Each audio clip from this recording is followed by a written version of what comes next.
गरजेप्रमाणे तेल आणि गॅसचा वापर करायला हवा असे म्हणत मोदींच्या आवाहनाला प्रतिसाद देण्याची अपेक्षा देवेंद्र फडणवीस यांनी व्यक्त केली आहे. आखाती देशातील युद्धजन्य परिस्थितीच्या झळा आजही देशवासियांना बसत असल्याचं दिसून येत आहे.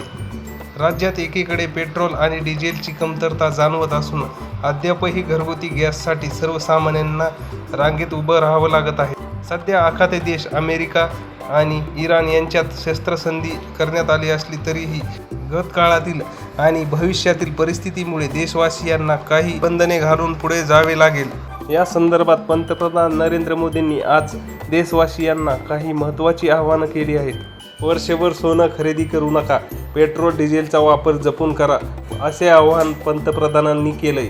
तर मुख्यमंत्री देवेंद्र फडणवीस यांनीही मोदींचे आव्हान योग्य असल्याचं म्हटलं आहे. पंतप्रधान मोदींनी केलेली 15 मोठी आव्हाने ही लोकांना पाळायची आहे.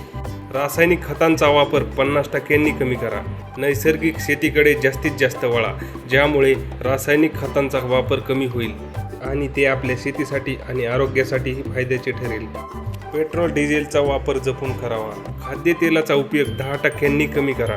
पुढील 1 वर्ष सोने खरेदी करू नका. परदेशी उत्पादन खरेदी करणं कमी करा. परदेशी दौरे करणं टाळा.